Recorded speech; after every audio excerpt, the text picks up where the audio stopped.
Queridos, nós vamos agora para o final do capítulo 14 da primeira carta de Paulo aos Coríntios. Nós vamos do verso 26 até o verso 40. É uma passagem extensa e a nossa expectativa é conseguir vencê-la nessa noite, vencer no bom sentido, né?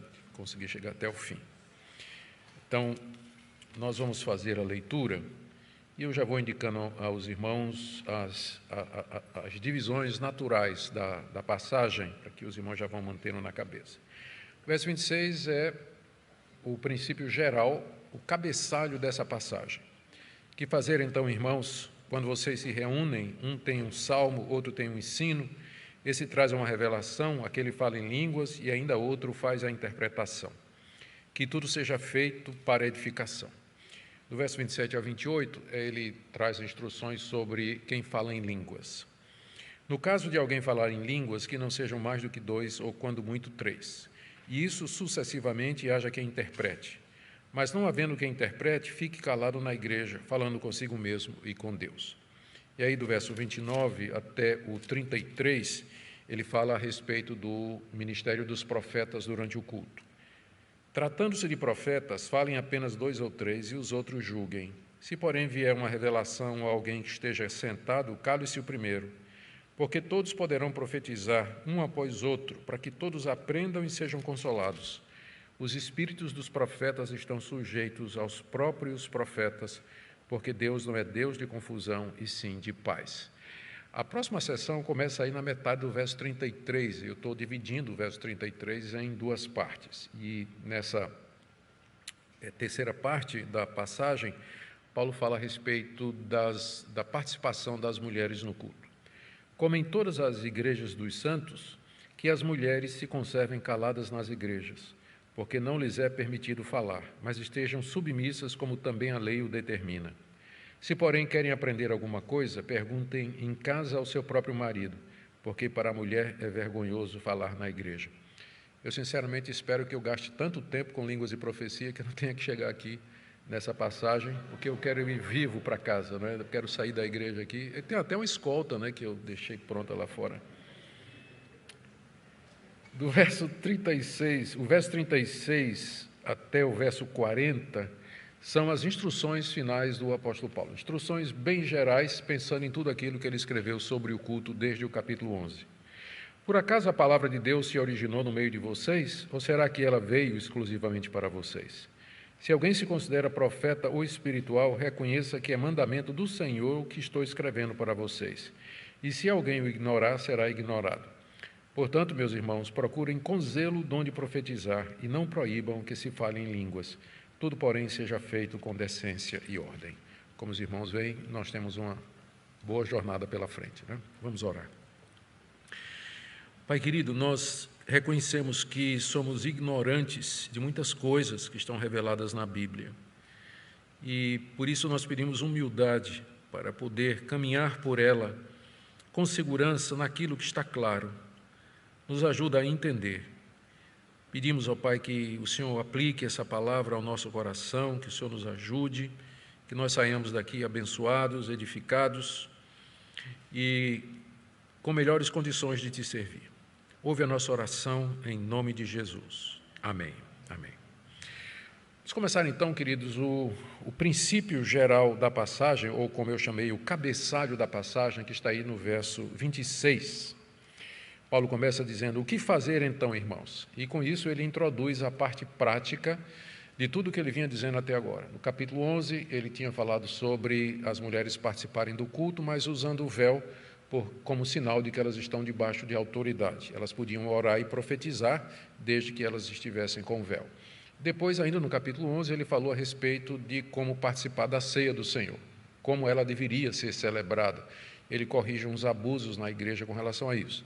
Capítulo 12, ele começa a falar dos espirituais, aqueles que se manifestavam no culto, dizendo que estavam falando da parte de Deus. Como é que a igreja poderia conhecer quem de fato estava falando pelo Espírito Santo de Deus?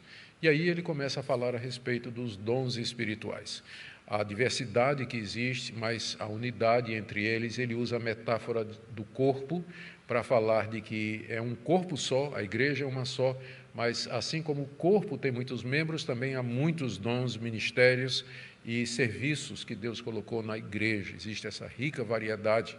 E ele termina o capítulo 12 com uma lista de dons por ordem de importância para a igreja. Quando eu falo importância, os irmãos lembram a ilustração que eu usei. Todos os membros do corpo são importantes, mas tem algumas partes do corpo que são essenciais para que o corpo viva, como, por exemplo, o coração. Eu vivo sem uma mão, mas eu não vivo sem um coração. Então, alguns dons são tipo coração. A igreja precisa deles para existir, para sobreviver. E os outros são importantes também, mas não são vitais.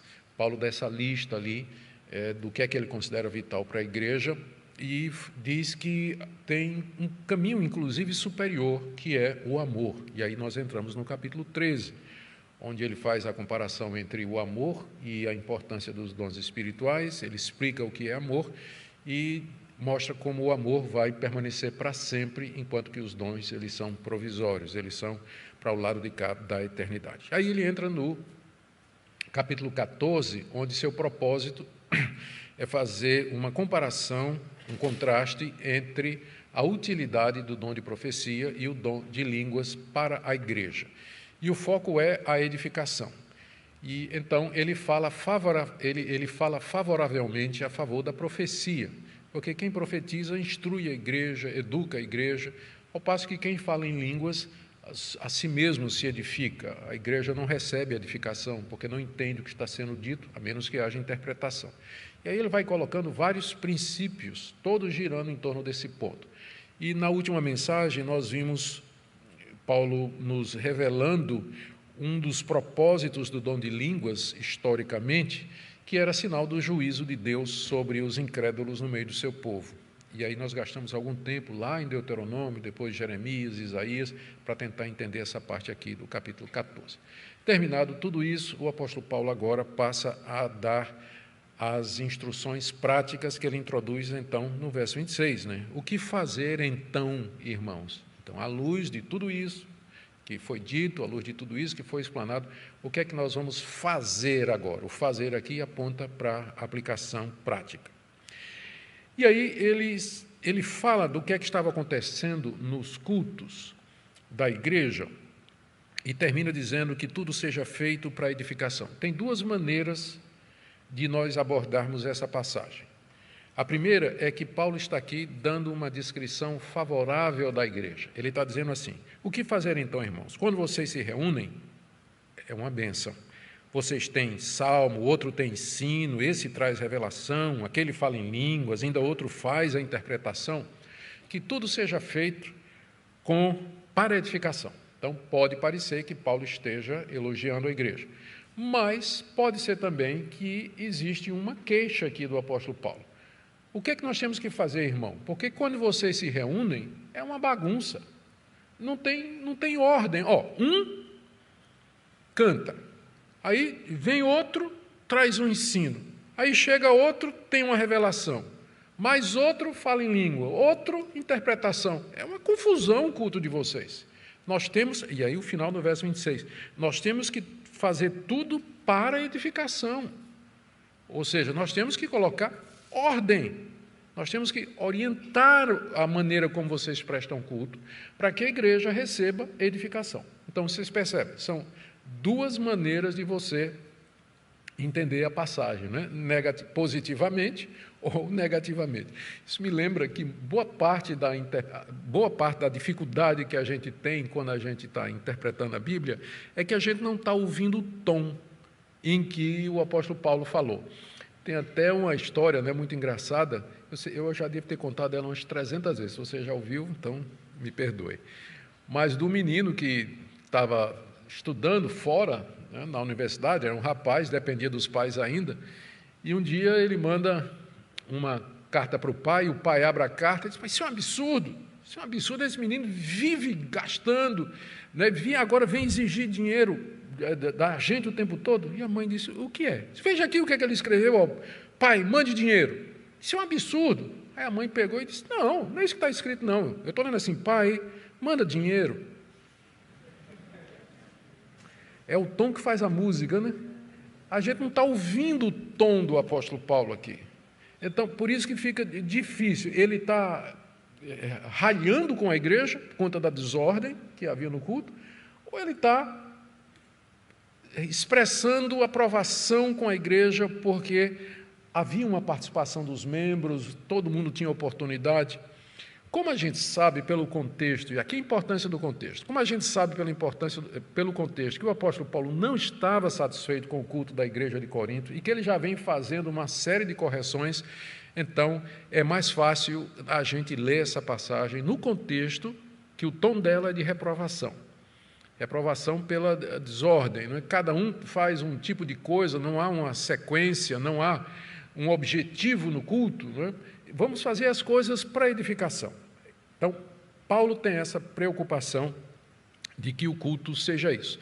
E o que confirma a nossa interpretação de que ele aqui está ralhando com a igreja é que, em seguida, ele começa a colocar ordem nas coisas. Quando for falar em línguas, é assim, assim, assim. Se tiver profeta, é assim, assim, assim. Quando as mulheres forem falar, é assim, assim, assim. Então, se fosse positivo, por que, então, essas instruções todas? Então, o que faz mais sentido é a gente tomar como sendo Paulo reclamando da maneira como os coríntios cultuavam. O que já aponta para um princípio muito importante, de que o culto não é simplesmente a gente se reunir e cada um faz o que acha correto. Precisa haver uma orientação, precisa haver uma ordem, precisa haver alguma coisa que faça com que, em todo o culto, e que todo mundo falasse em línguas. Não é? No caso haja, com isso querendo dizer que haveria ocasiões em que não teria gente falando em línguas, não é? ou naquele culto. Então, no caso de alguém falar em línguas, aí ele regulamenta. Primeiro, quanto à questão dos participantes, o número de participantes, que não sejam mais do que 2, ou quando muito 3. Paulo limita a 2 pessoas falando em línguas no culto. Como os coríntios gostavam muito desse dom, ele abre a exceção para mais 1, ou até 3. Mas né, ele quer que, o ideal para Paulo é que sejam 2 pessoas falando em línguas durante o culto. Não mais do que isso. No caso dos coríntios, ele abre essa exceção. Quando muito, se muito, 3. Ele limita, então. Por que ele faz essa limitação? Porque nós já vimos que o dom de línguas não é o dom que mais exatamente edifica a igreja ou traz ensino, instrução para a igreja, e existem tantos problemas relacionados com ele que Paulo, então, o coloca, não impede que ele aconteça, mas diz que deve acontecer de maneira bastante limitada. Bastante limitada. Eu confesso que eu não sei o argumento que é usado por alguns irmãos para justificar que num culto da igreja todo mundo fale em línguas, muitas pessoas falam em línguas e que isso é visto como sendo uma coisa boa.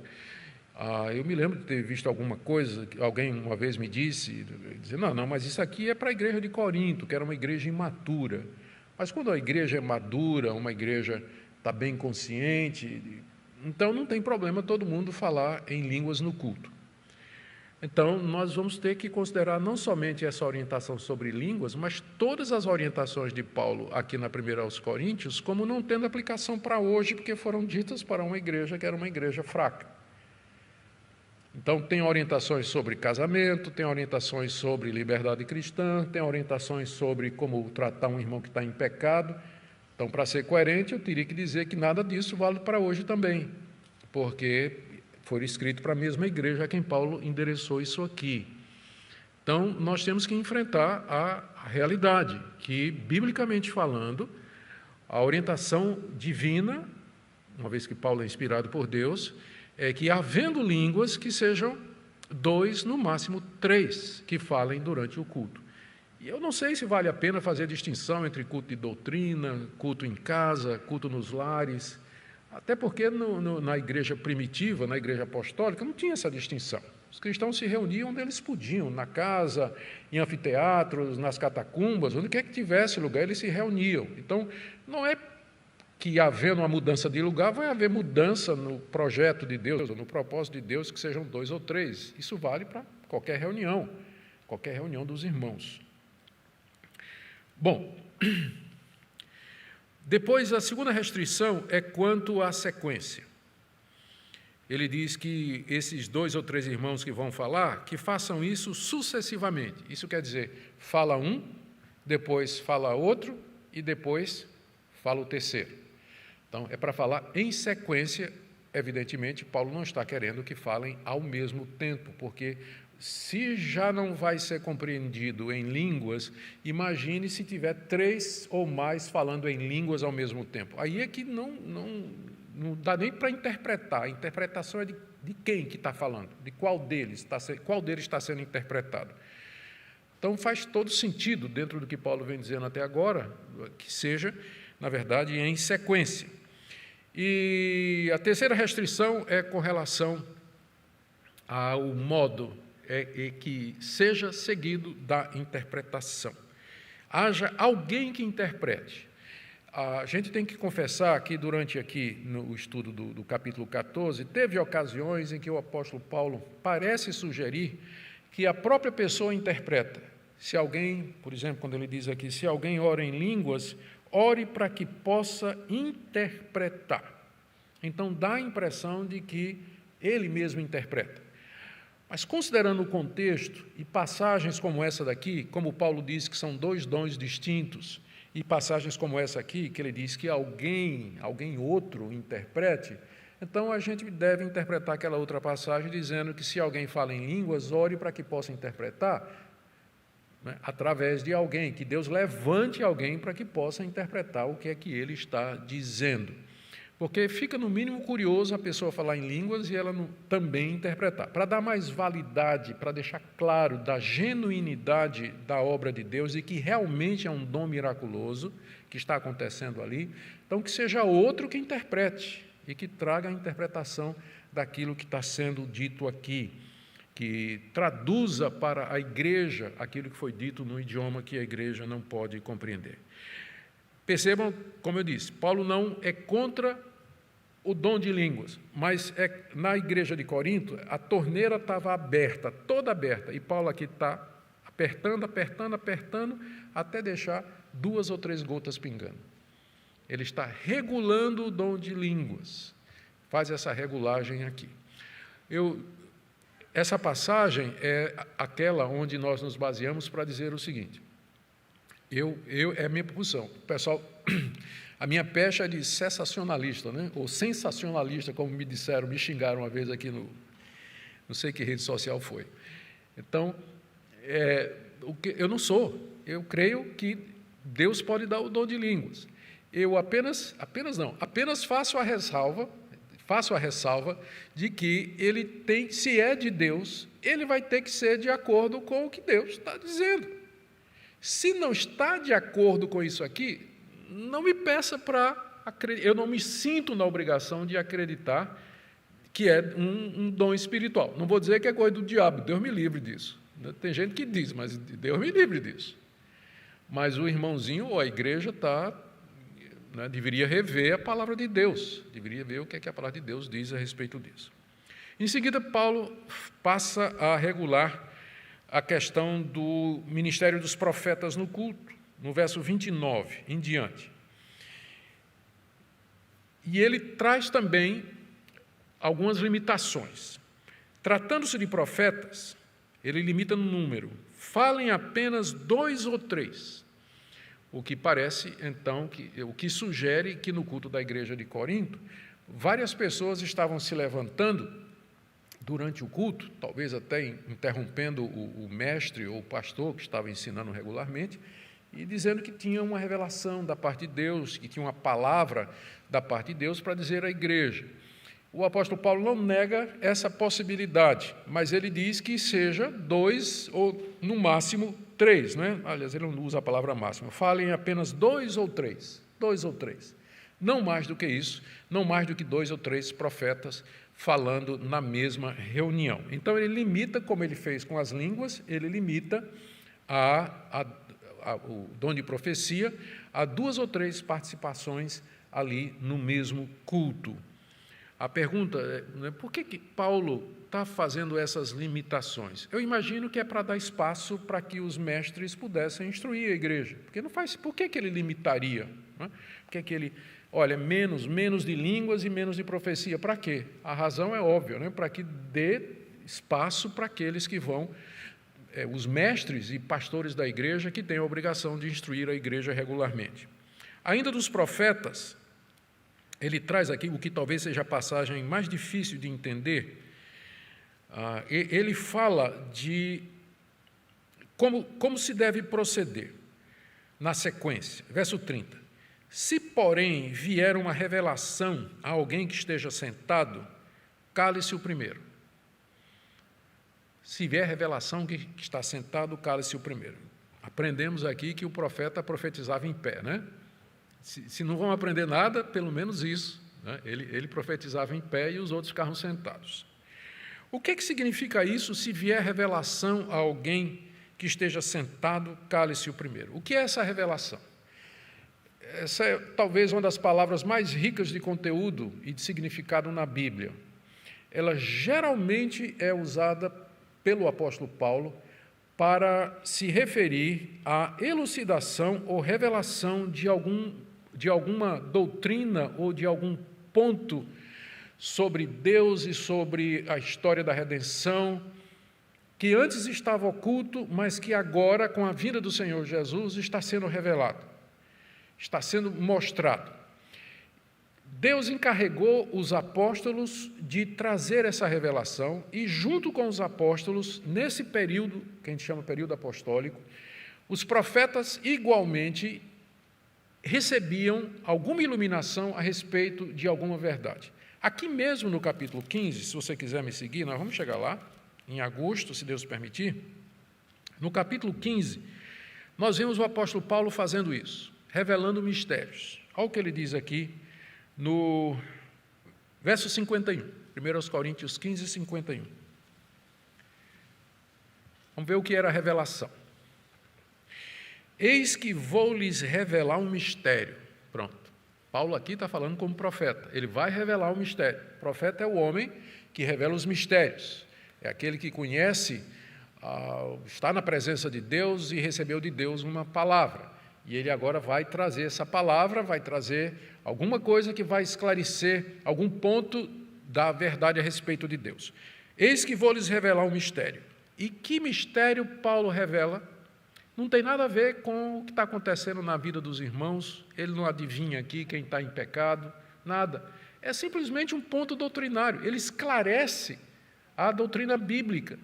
Ele diz aqui, vou revelar um mistério, nem todos dormiremos, mas todos seremos transformados. No momento, no abrir e fechar de olhos, ao ressoar da última trombeta, a trombeta soará e os mortos ressuscitarão incorruptíveis e nós seremos transformados. O que é que Paulo está dizendo aqui que ninguém tinha dito antes? O que é que Paulo está revelando? Qual é o mistério? É o mistério do que iria acontecer com aqueles que estivessem vivos na vinda de Jesus. O que é que ia acontecer? Os mortos vão ressuscitar quando Cristo vier. Mas e quem estiver vivo e que não morreu? O que é que vai ser deles? Isso era um mistério. Ninguém sabia, até que Paulo, pelo Espírito Santo, revelou esse mistério. O mistério é esse, que os vivos serão transformados. Eles não verão a morte, mas eles serão glorificados e terão seu corpo incorruptível, justamente ou exatamente como aqueles que forem ressuscitados. Você não vai encontrar esse ensino em nenhum outro lugar. O ensino da ressurreição, os judeus criam na ressurreição dos mortos. Está lá em Daniel, final do capítulo 12 de Daniel, está falando da ressurreição dos mortos. Mas mas veio a pergunta, e quem estiver vivo? E para revelar isso, precisava um profeta de Deus, um apóstolo do Senhor Jesus Cristo, para trazer essa verdade. E essa verdade, então, ela se torna teologia, doutrina, ela é para toda a igreja. Isso é um ensino para toda a igreja, é diferente, entende, de ministérios de profetas hoje que ficam dizendo coisinhas que têm a ver com a vida pessoal das pessoas. Profeta, ele recebia essa revelação de Deus para trazer iluminação para alguma verdade da história da redenção ou dos planos de Deus. Então, agora nós vamos voltar para 1 Coríntios 14, é nesse sentido que a gente vai ter que interpretar isso aqui. Os profetas foram os primeiros teólogos. Os profetas traziam essa luz, traziam essa iluminação a respeito da verdade de Deus. E Deus, na sua soberania, preservou na Bíblia as profecias que ele quis. Curiosamente, nenhum dos livros bíblicos contém o conteúdo de uma dessas profecias, por exemplo, dos profetas de Corinto. Nada. Quem escreveu o Novo Testamento não foram os profetas, mas os apóstolos de Cristo, que eram profetas também. E com eles os seus associados. Mas nenhum profeta reconhecido do Novo Testamento escreveu alguma coisa. Deus não quis preservar essas revelações. Não quis preservar isso. Mas era isso que acontecia. E a palavra do profeta, então, era a palavra que vinha da parte de Deus, era a revelação de algum mistério. Isso significa, então, assim, veja como o verso 31, ele confirma essa nossa interpretação. Quando diz aqui, porque todos poderão profetizar. Todos aqui quer dizer até 3, né? Para Paulo não entrar em contradição no espaço de 2 versículos. Então, todos aqui é todos os que forem profetizados dentro do limite.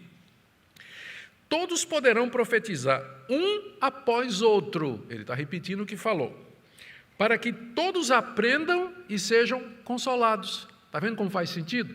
É a revelação dos mistérios de Deus, da doutrina de Deus, porque ele diz aqui, porque aí vocês vão aprender. Ora, o aprendizado está relacionado com o ensino. Você aprende porque alguém ensina. Significa que o profeta, ele era alguém que trazia uma palavra de doutrina, uma palavra de orientação, alguma coisa que, de fato, instruía e edificava a igreja. E também, naturalmente, trazia consolo.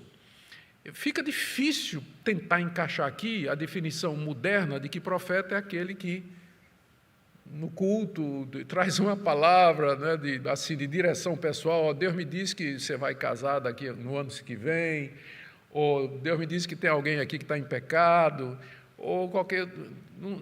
eu não vejo isso, não tem como encaixar isso na liturgia, no culto do Novo Testamento. Não tem como ver isso acontecendo. O profeta, ele recebia revelação. Se ele recebesse revelação da parte de Deus, ele tinha que falar aquilo que Deus lhe mostrou. E aí, quem estava profetizando, sentava e dava a oportunidade para aquele outro irmão trazer também uma palavra para a igreja. E eu pulei o verso 29, porque a pergunta agora que eu ia fazer era essa. Isso significa que, então, a igreja deveria receber, sem crítica nenhuma, ou assim, sem qualquer reserva, aquilo que o irmão, levantando-se na igreja e dizendo, recebi agora uma revelação de Deus, viesse a falar? A igreja tinha... O que é que diz Paulo aqui no final do verso 29? Verso 29, tratando-se de profetas, falem apenas 2 ou 3, e os outros julguem. Esse versículo é a criptonita daquela passagem, né? Não toqueis no ungido do Senhor. Quem sois vós para falar contra o profeta de Deus? O apóstolo Paulo está mandando julgar os profetas. Próxima vez que chegar um irmãozinho para você e disser assim, por que você está questionando a palavra de Deus? Você lê esse verso para ele. Deus mandou que a gente julgasse os profetas. Por quê? Porque onde tem profeta, tem falso profeta. Onde tem o Espírito Santo, tem espíritos malignos, tem o espírito humano, espírito do erro, espírito do engano. E o crente não deve receber essas manifestações sem crítica, de jeito nenhum. Quanta coisa foi dita já em nome de Deus, e Deus não tinha nada a ver com isso. Em nome do Espírito Santo, o Espírito Santo não tinha nada a ver com isso. Nós somos crentes, mas não somos bobos. A Bíblia manda que a gente tenha fé, mas manda que a gente use a razão. A Bíblia foi dada por um motivo, para que você tivesse um referencial da verdade absoluta de Deus. Aqui você tem um registro da vontade de Deus, quem Deus é, o que é que Ele quer. Você não tem que ficar recebendo palavra de profeta assim, na cara. Vocês podem julgar. E o que seria julgar o profeta? Seria o julgamento da ortodoxia do profeta. O que é que ele está dizendo? Isso bate com o ensino dos apóstolos? Isso que ele está dizendo pode ser comprovado ou está embasado naquilo que o Senhor Jesus ensinou com o Antigo Testamento, com a revelação de Deus? Ou esse profeta está trazendo alguma coisa que está contra a palavra de Deus? Lembra que no início do capítulo 12, Paulo fala de profetas que estavam dizendo: Jesus é maldito no culto. Jesus é maldito, Jesus é anátema. Precisamos julgar os profetas. Eles não têm direito a falar o que eles querem na igreja sob pretexto de que receberam a revelação da parte de Deus. Infelizmente, esse clichê, não toqueis no ungido do Senhor, não blasfeme contra o Espírito Santo. Isso não é blasfemar contra o Espírito Santo. Você julgar o que está sendo dito, se procede de Deus ou não. O apóstolo João vai dizer na sua primeira carta: examinai os espíritos se procedem de Deus, porque já muitos falsos profetas saíram pelo mundo. Nós não queremos ser enganados por falso profeta. Eu não quero ser enrolado por um falso profeta. Nenhum falso profeta vem com rótulo na testa: falso profeta. Não vem. Eles vêm falando nossa linguagem, cantando os nossos hinos, eles vêm usando a nossa Bíblia, participando das nossas igrejas, e aí vão disseminando os ensinos dele. E sempre dizendo assim: Deus me falou, eu tenho autoridade da parte de Deus, Deus me enviou. Mas nós não vamos receber isso sem examinar. Alguém poderia dizer que o seguinte, argumentar: mas, Paulo, quando o Espírito Santo vem sobre mim, eu não tenho controle, eu tenho que falar aquilo que o Espírito Santo me manda falar. Eu sei que está dizendo 2 ou 3, mas se o Espírito Santo vier sobre mim, se eu estiver cheio do Espírito Santo, ou se tiver uma palavra assim, uma coisa inédita, uma coisa que totalmente revolucionária. Olha o que Paulo diz no verso 32. Os espíritos dos profetas estão sujeitos aos próprios profetas. Quando fala do espírito do profeta, e que está sujeito ao próprio profeta, quer dizer o seguinte: o profeta, em nenhum momento, no ato de profetizar, ele perde o domínio próprio, ou o controle de si. Ele sabe exatamente o que é que ele está fazendo, o que ele está dizendo.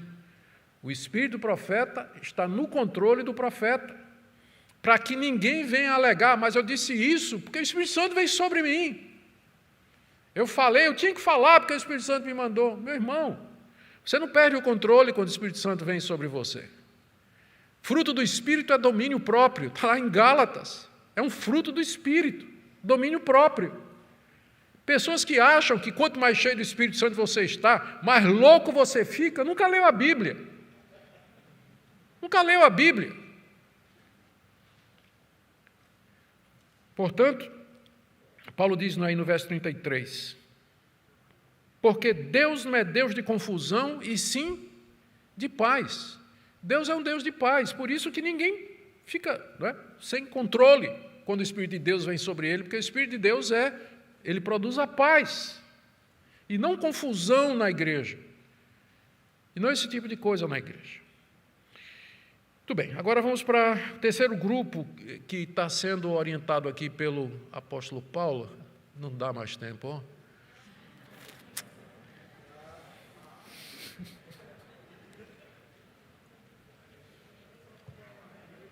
Começou às 8, né? Tem 15 minutos ainda, Então vamos ter que enfrentar. Vamos lá. Aqui, metade do verso 33 até o verso 35, o apóstolo Paulo está tratando da questão das mulheres. Como em todas as igrejas dos santos, que as mulheres se conservem caladas nas igrejas, porque não lhes é permitido falar, mas estejam submissas, como também a lei o determina. Se, porém, querem aprender alguma coisa, perguntem em casa ao seu próprio marido, porque para a mulher é vergonhoso falar na igreja. Mais uma vez, é uma passagem complexa, difícil de nós entendermos. Vamos ver o que é que a gente pode tirar daqui com alguma segurança. A primeira coisa é que Paulo, ele já começa dizendo que aquilo que ele vai fazer, ou falar e determinar para os coríntios, não é alguma coisa particular de Paulo para aquela igreja, mas o que ele vai dizer é a prática de todas as igrejas, como em todas as igrejas dos santos, como em todas as demais igrejas. É verdade que esse versículo poderia pertencer a ao que foi dito anteriormente. E algumas traduções eles fazem isso.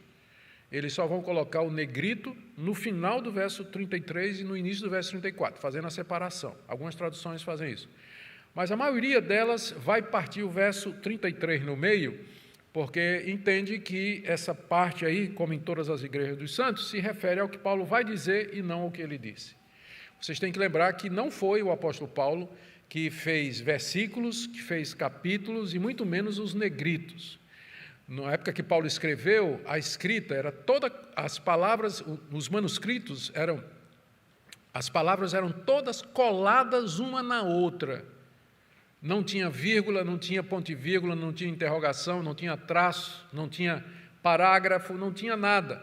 Então, essa divisão bonitinha e organizada que você tem aí é trabalho dos tradutores, trabalho sério, trabalho bem feito, mas de vez em quando, né, nós já vimos que eles colocam o negrito onde eu acho que eles não deveriam colocar, e às vezes eles dão uma acertada boa aqui, não é? Quem dividiu a Bíblia o Novo Testamento em capítulos e versículos, isso aí data da Idade Média, né, bem no início da Idade Média, um pouco depois da Idade Média, e essa Bíblia moderna, com os negritos e tudo mais, já é mais do nosso tempo, né? Então, eles estão aqui dizendo que quem fez a divisão errou, porque o verso 33, na verdade, a primeira parte é antes e a segunda parte é para o depois. Então, vamos seguir nessa linha. Como em todas as igrejas dos santos, as mulheres se conservem caladas nas igrejas. Com isso, o apóstolo Paulo está dizendo que as mulheres ficarem caladas na igreja era uma prática universal das igrejas apostólicas no século I. Então, não era uma coisa que ele estava mandando para a igreja de Corinto em particular, mas era uma coisa que era regra geral. Então, era comum, era consenso dos cristãos, das igrejas cristãs, que a mulher, segundo Paulo aqui, se conservasse calada na igreja, porque não lhes é permitido falar. Elas deviam ficar caladas na igreja porque não era permitido que elas falassem na igreja. Vocês já viram a dificuldade dessa afirmação do apóstolo Paulo, porque no capítulo 11, o que é que ele disse? A mulher que ora e profetiza. Ele não tem restrições à mulher orar e profetizar no culto. Apenas pede que ela esteja com véu para mostrar que ela está debaixo de autoridade. E, se você quer saber o que eu falei sobre véu, está no YouTube. Eu não vou agora fazer um resumo. Então, vê lá na sequência de 1 Coríntios. Paulo disse, ela pode falar e profetizar, desde que ela esteja com o símbolo de que ela está debaixo de autoridade. Mas agora aqui ele parece se contradizer. Ele está dizendo para a mulher ficar calada. A mulher ficar calada. Ele que no capítulo 11 autorizou a mulher a orar e profetizar, aqui diz que ela não pode falar, porque não é permitido. Então, a questão toda é, o que é esse falar que Paulo se refere aqui? Se a gente conseguir entender isso, pode ser que a gente tenha uma pista. São 3 ou 4 interpretações mais comuns a respeito do falar aqui. Primeiro, seria falar em línguas. Porque está bem aqui, né? Paulo tinha acabado de falar sobre essa questão de línguas no início da sessão. Então, o falar aqui seria falar em línguas. As mulheres não poderiam falar em línguas na igreja, porque isso não era proibido, isso era proibido. Mas não faz sentido. Por quê? Por que a mulher não pode falar em línguas? Não parece haver nenhuma razão lógica para isso. Segundo, alguns dizem que, e aqui esse é um comentário machista, ele diz que é porque as mulheres falam muito. Falar aqui é com ficar falando com a outra, fofocando durante o culto, né? Falando, perguntando. Hoje em dia ninguém faz isso, porque está tudo no zap, né? Então, mas as mulheres são mais faladeiras do que o homem. Eu sou pastor há quase 40 anos e eu já frequentei muita reunião, conselho de igreja, presbitério, Supremo Concílio, que na igreja presbiteriana é só para homens. E eu garanto para você, homem fala mais do que mulher. Pode ter certeza. Homem fala pelos cotovelos. Então, esse comentário aqui, de que Paulo está se referindo aqui à fofoca, né, a mulher ficar conversando durante o culto, para mim é um comentário idiota. Eu só mencionei porque tem quem defenda, tá certo? Mas para mim é um comentário completamente idiota. Outra interpretação aqui é que essa fala é absoluta. Paulo está proibindo qualquer tipo de fala. A mulher não pode orar, não pode profetizar no culto público, enquanto que lá em 1 Coríntios 11 ele estava falando de reunião nas casas. Então, na reunião das casas, a mulher pode orar e profetizar, mas no culto público ela não pode. É aquele erro que eu disse para vocês. No tempo do Novo Testamento, não tinha essa distinção de culto nas casas e culto público. O culto era culto. Nós só fizemos ou começamos a fazer essa distinção, mas depois do início da Idade Média, quando os cristãos puderam fazer as primeiras igrejas, as primeiras catedrais. E aí sim, podia-se falar nessa distinção, mas aqui nesse período, a essa altura, não tinha essa distinção. Não tinha essa distinção. E a última sugestão que é dada pelos comentadores, que eu acho menos complicada, é que Paulo está proibindo que a mulher participe do julgamento dos profetas. Eu vou dizer o que eu acho que essa interpretação é a melhor, ou a menos ruim, né, por assim dizer. É a menos complicada. Primeiro, porque está no contexto imediatamente anterior. Paulo tinha acabado de falar sobre profetas e do julgamento dos profetas. Julgar os profetas significa exercer autoridade sobre eles, questioná-los e exigir que eles falem a verdade. Ou seja, é um exercício que expressa governo e autoridade espiritual. E Paulo, ele não, na minha avaliação, ele não tem restrição à participação da mulher na igreja. A única restrição é que ela exerça um cargo de autoridade, que a mulher exerça uma posição de autoridade sobre a igreja. Então, isso é vedado à mulher. No caso dela participar do julgamento de profetas, ela estaria usando essa autoridade, estaria tomando uma postura de governo e de autoridade sobre os profetas. Segunda razão é o verso 35. Se, porém, querem aprender alguma coisa, perguntem em casa ao seu próprio marido, porque para a mulher é vergonhoso falar na igreja. A vergonha dela falar na igreja seria ela falar nessa posição de autoridade. A interpretação que eu estou dando aqui, de que é o julgamento dos profetas, se reforça pelo fato que Paulo diz: se ela quiser aprender alguma coisa, pergunte em casa ao seu marido. Então, está reforçando a minha interpretação. Ele não quer que a mulher se dirija ao profeta e diz: mas espera aí, por que você está dizendo isso, isso e isso? Não, mulher, você pergunta em casa ao seu marido. Você não vai exercer autoridade sobre ele aqui, não. Mas em casa você pergunta ao seu marido, né, se for casado e se o marido for crente. Né? Se não for solteira, vai perguntar ao pastor. Se for solteira, vai perguntar ao pastor. Né? Ou alguém que possa depois orientar. Mas o que Paulo estaria proibindo era esse exercício de autoridade ali na igreja. Essa interpretação, ela não responde tudo, mas ela, pelo menos, concilia o capítulo 11, onde Paulo diz, pode orar e profetizar, com o capítulo 14, mas não pode exercer autoridade na igreja. Explica o verso seguinte, se quer aprender alguma coisa, pergunte em casa ao seu marido, e também as afirmações de Paulo, que seria vergonhoso para a mulher falar na igreja. Seria vergonhoso ela falar fora do lugar dela, fora do lugar dela em termos próprios. Traduzindo para os dias de hoje, é claro, as denominações, diferentes igrejas têm diferentes interpretações disso aqui. Você vai encontrar igrejas onde a mulher ela pode exercer o ministério a todos os níveis. Ela é pastora, ela é bispa, que não é nem o nome certo, né? Episcopisa é que seria o nome correto, bispo ou pastor, presbítera. Então, tem igrejas que dão plena liberdade para a mulher fazer isso. E tem as igrejas reformadas que são divididas.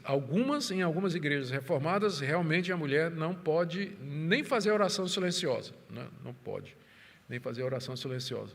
Estou exagerando, né? Vocês não riram, não sei porquê, mas foi uma piada boa essa. Né? Bom, eu devo estar cansado. Então, mas em algumas igrejas reformadas, a mulher não participa absolutamente em nada. Em nada. Outras igrejas reformadas fazem apenas a restrição de ser pastora e presbítera. Elas não podem exercer, ou diaconisa, que elas não podem exercer autoridade. A autoridade está vinculada ao cargo eclesiástico, mas que pode se dirigir à igreja, pode trazer uma palavra debaixo da autoridade do pastor. Bom, Paulo termina aqui do verso 36 até o verso 40, trazendo algumas orientações gerais e amplas de tudo o que ele falou. Primeiro, no verso 36, por acaso a palavra de Deus se originou do meio de vocês? Ou será que ela veio exclusivamente para vocês? Se alguém se considera profeta ou espiritual, reconheça que é mandamento do Senhor o que estou escrevendo para vocês. Que passagem importante. Paulo fecha tudo isso aqui, essa sessão que ele começou no capítulo 11 até o 14, que é sobre o culto, ele fecha dizendo o seguinte: vocês acham que vocês são uma igreja espiritual. Então, se alguém é profeta ou espiritual, reconheça que isso que eu estou escrevendo é mandamento do Senhor. Paulo aqui coloca a sua autoridade apostólica acima dos profetas e dos espirituais. Os espirituais eram os que falavam em línguas, conforme nós já vimos, né? Já desenvolvemos esse tema.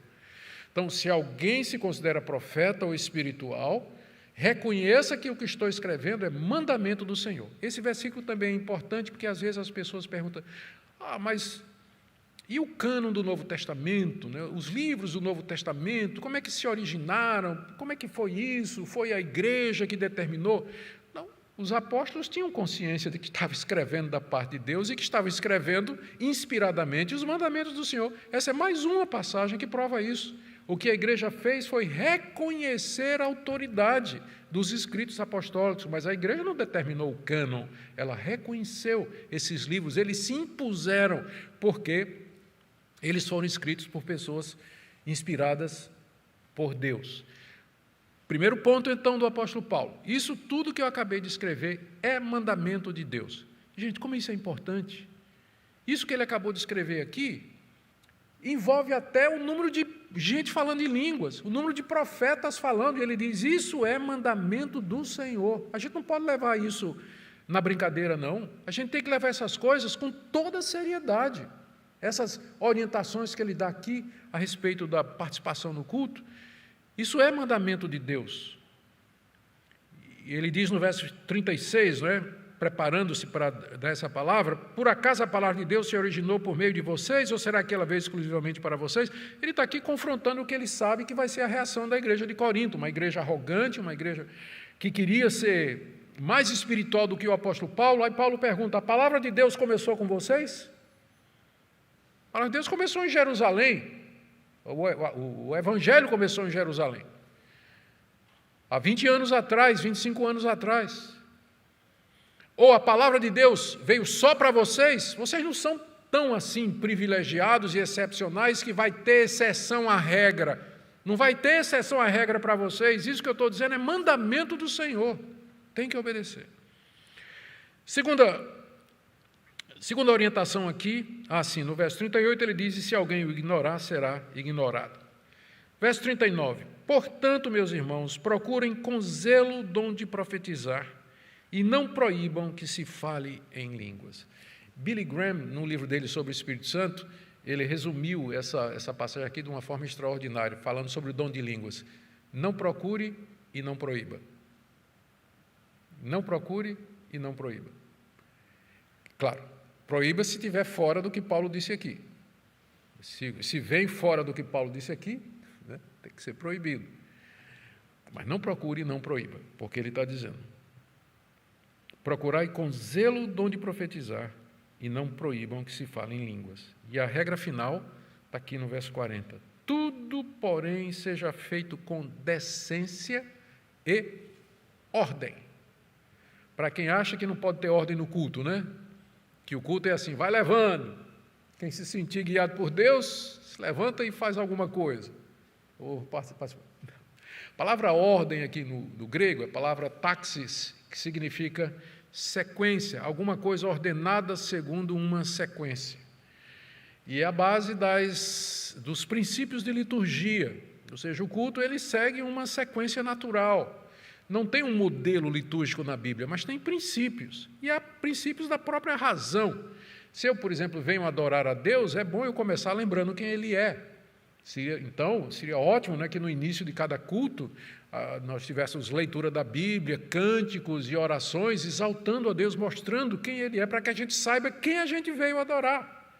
Aí, em seguida, essa contemplação desse Deus maravilhoso, em contraste, me faz ver que eu sou um pecador. Quem sou eu para estar aqui na presença desse grande Deus? E aí, a confissão de pecado segue-se naturalmente disso aí. E aí estamos prontos para ser instruídos por esse Deus. Aí vem a pregação da palavra. Vamos, em resposta à palavra de Deus, mostrar nossa gratidão a Deus. Podemos cantar a Deus, podemos dedicar nossa vida. Apelos para consagração e dedicação ao Senhor, está em ordem aqui. Ou seja, há uma ordem natural. Em vez de simplesmente sair, né, vamos dar palavra a fulano, vamos fazer isso com cicrano, agora a banda tal vai falar, e agora os irmãos não sei de onde vão cantar. É aquilo que Paulo diz, meus irmãos, quando vocês se reúnem, um faz isso, outro faz isso, outro faz isso. Vejam como ele procura trazer ordenação ao culto. O próprio apóstolo Paulo trazendo ordenação ao culto, porque assim a gente aproveita melhor. Não é à toa que Paulo chama o culto de culto racional. Em Romanos capítulo 12, o vosso culto racional. Existe uma racionalidade que não exclui o Espírito Santo. Não exclui o Espírito Santo. Aliás, eu acho que o Espírito Santo age mais através dos recursos e dos meios e das leis que ele mesmo estabeleceu, que é o uso lógico da nossa razão e da maneira como nós funcionamos. Amém, irmãos? Que Deus abençoe a vida de vocês, que Deus os encha de alegria em cultuar esse Deus, que no meio das nossas provações, sofrimentos e angústias, a gente possa buscar sempre esse Deus e louvá-lo de todo o coração.